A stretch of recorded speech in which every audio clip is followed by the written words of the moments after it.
Nobody knows what happened to Lars Mittank, and that is the problem. In 2014, Lars Mittank boarded an airport shuttle in Golden Sands, Bulgaria, and then sprinted out of the terminal in terror, leaving his phone, his wallet, and his passport behind, with 3 days of police search dogs, thermal cameras, and border checkpoints turning up nothing. Lars Mittank was 28 years old, an aircraft engineer from Rirek, a small town on Germany's Baltic coast. He'd flown to the Bulgarian resort of Golden Sands with 3 friends for a week of sun and cheap beer, the kind of holiday thousands of Germans take every summer. By all accounts, he was steady, methodical, not a risk-taker, a man who fixed jets for a living and double-checked his work. On the night of June 6th, that ordinariness ended. Outside a nightclub, Lars was punched in the head during an altercation with a group of men. The blow ruptured his eardrum. He spent the next 2 days in a Bulgarian hospital on antibiotics, waiting to fly home. On the morning of June 8th, he checked out, packed his bag, and rode the shuttle bus to Varna airport with his friends. That is the last time anyone who knew him ever saw him. At the airport, Lars sat with his group near the check-in counters. Airport CCTV picks up the next 40 minutes in fragments. At 9:15 a.m., he gets up and walks to a currency exchange window, glancing behind him. At 9:20, he's pacing near the terminal doors, checking his phone, looking over his shoulder repeatedly, at nothing the cameras can identify. At 9:23, he abandons his backpack at the gate. At 9:26, he walks out of the terminal entrance alone.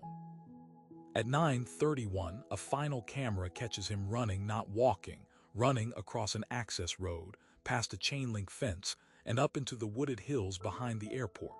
He is not seen boarding his flight. He is not seen making any phone call.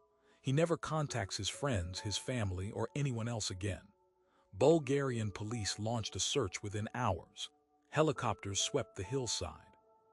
K9 units picked up his scent near the fence line and followed it roughly 800 meters before it stopped, not faded, stopped, at a paved industrial road with no further trace. Officers checked hospitals, morgues, and the Black Sea coastline for 3 kilometers in either direction. Divers searched a nearby reservoir. Nothing turned up. No body, no clothing, no phone signal, not one confirmed sighting from a local, a shopkeeper, a driver, or a single security camera outside the airport perimeter. His wallet and passport were found untouched inside the discarded backpack. Whatever happened to Lars Mittank, it happened somewhere between that fence and total silence. The leading theory settled quickly: paranoia from a bad drug interaction. Investigators noted the antibiotic he'd been prescribed, ciprofloxacin, carries rare psychiatric side effects: confusion, panic, even hallucinations. Combine that with a head injury and 2 sleepless hospital nights, the theory goes, and a frightened, disoriented man ran into the hills and either got lost, fell, or drowned in dense, unmapped terrain that search teams simply never covered. But that theory has a problem.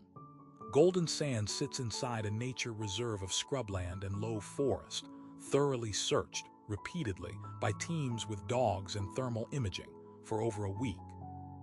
A disoriented man on foot in June heat without water should have surfaced alive, injured, or dead within that radius. He didn't, and the behavior on camera doesn't read as drug-induced confusion.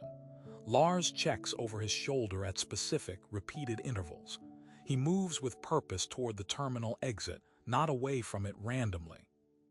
He abandons a bag containing his ID and money, the one thing a disoriented man would instinctively keep, as if it no longer mattered, as if speed mattered more. That is not the gait of someone hallucinating.